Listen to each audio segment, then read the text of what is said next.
तो दोस्तों ज़्यादा नौटंकी ना करते हुए चलिए आज का एपिसोड शुरू करते हैं। और तभी एक नोटिस आता है कि फैंग ने इस चैलेंज को क्लियर कर दिया है 14 सेकंड्स में, और वो पहला प्लेयर है जो ब्रॉन्ज रैंकिंग में इसे क्लियर किया है, जिसका अवार्ड में उसे एक सिल्वर और एक स्वॉर्ड्समैन स्किल जिसका नाम थंडरिंग स्प्लैश होता है वो मिलता है। तभी जो साइड में जो याच टावर ग्रुप होती है ना, जिन्होंने उससे पैसे लिए होते हैं, तो वो लोग चीयर कर रहे होते हैं इतना खतरनाक गेम प्ले देखने के बाद। तो पता चलता है जो उसे स्किल मिली होती है ना थंडरिंग फ्लैश, वो एक मूवमेंट टाइप स्किल है जिसमें कि स्वॉर्ड की जरूरत पड़ता है, जो कि 3 स्लैशेस लगाता है स्वॉर्ड से, जिससे कि 102 यार्ड तक डैमेज डिस्टेंस कवर करता है और 10% डैमेज करता है एक स्लैश में, और एडिशनल 20% डैमेज देता है, जिसका कि कूल डाउन टाइम 30 सेकंड का होता है। अभी फैंग सोचता है कि मेरे जैसे एक स्वॉर्ड्समैन के लिए ऐसा एक एओई स्किल बहुत ही अच्छा है। तो फिर वो पीछे देखता है तो जो दूसरी जो हेड टावर ग्रुप होती है ना, वो उसकी तरफ देख रही होती है बहुत एंटिसिपेशन के साथ। तो फिर फैंग उसे बोलता है कि अच्छे से गेम खेलो और तुम लोग भी आराम से इसे जीत जाओगे। तो फिर फैंग वहां से चला जाता है। तो जो ग्रुप के जो मेंबर होते हैं वो अपने लीडर से बोलते हैं, लीडर क्या हम उससे छीन ले सारे पैसे?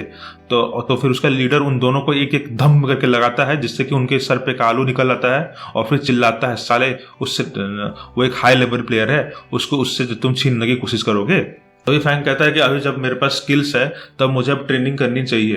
तभी वो जाके चले जाता है जो फॉरेस्ट होता है रेड लिप टाउन के अंदर, वहां पे चले जाता है। तभी उसे पता चलता है कि उसके पास बहुत कम पैसे बचे होते हैं, जो कि 30 कॉपर रहते हैं, क्योंकि उसने 20 कॉपर के जो वो रहते हैं ना, जो बम वाले वेरीज होते हैं वो खरीद लिए होते हैं।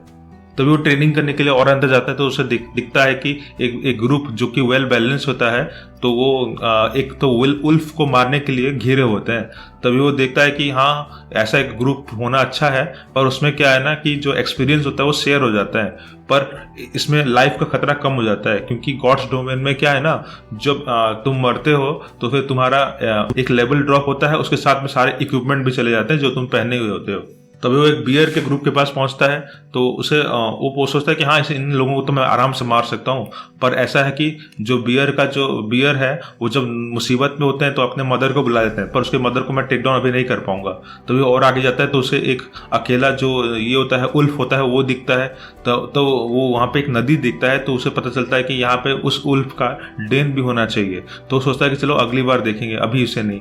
पर वो जब पीछे जा ही रहा होता है तब उसके ऊपर बहुत सारे पत्थर गिर जाते हैं, और फिर वो उल्फ डेन के सामने ही गिर जाता है। तभी सारे जो उल्फ रहते हैं उस डेन के अंदर, तो उसके पीछे भागने लग जाते हैं उसे मारने के लिए।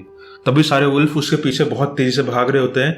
तो फिर वो अपना जो रिंग मिला होता है ना, उससे जो ग्रेविटी लिबरेशन मैजिक होता है वो उसे यूज करता है, और फिर बहुत तेजी से भागता है और उल्फ को पीछे छोड़ देता है। तभी वो सेंट्रल माउंटेन प्लेन में जाके पहुंच जाता है।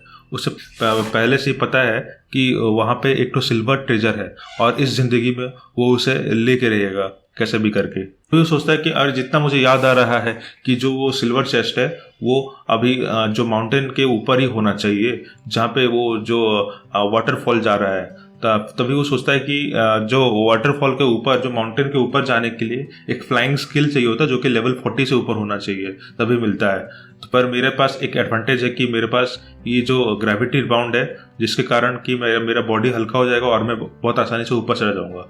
तभी वो उसको यूज करता है और ऊपर चढ़ जाता है। पर जब वो ऊपर पहुंचता है तब एक हाथ निकलता है, और तभी एक रॉक गोलेम निकलता है जो कि लेवल 5 का होता है। तभी वो अपने बम वाले वेरिस निकलता है, जिसका कि जो मूवमेंट, जिसको फेंकने से जो मूवमेंट है 30% कम जाता है, और फिर जो घूमने वाला मूवमेंट होता है वो 70% कम हो जाता है। उसका इफेक्ट 1 मिनट तक रहता है। फैंग उस जायंट गोलम के साथ लड़ने लग जाता है। तभी वो अपना एक एक्सप्लोसिव बेरी उसके पैर के पास पहुंचता है, जो कि डम करके फूटता है, और फिर उसका मूवमेंट स्लो हो जाता है। तभी अपनी तलवार निकालता है और फिर उसके ऊपर चलाने लग जाता है। तो फिर जो उसका वो भी एक अटैक करता है, जिससे कि वो पैर से बहुत जोर से मारता है, पर उससे हमारा फैंग बच जाता है, और फिर वो एक ओपनिंग ढूंढता है जिससे कि वो उसे मार सके। फिर उससे बहुत समय तक लड़ने के बाद उसे एक ओपनिंग मिल जाती है, और वो जंप करता है और उसे सर पे दे मारता है, जिससे कि वो जो गॉब्लिन होता है वो मर जाता है। तो फिर उसके मरने के बाद वो एक तो ड्रॉप करता है जिसका नाम गॉर्जियस क्लॉथ शर्ट होता है, जिसका कि ग्रेड ऑर्डिनरी होता है, और उसका रैंक 4 होता है, और ड्यूरेबिलिटी 20 रहती है, और डिफेंस 3 बढ़ जाता है, और माना 10 बढ़ जाता है। अगर आपको ये मानवा पसंद आ रहा है तो प्लीज लाइक करें और सब्सक्राइब करें पांडा एक्सप्लेनर को।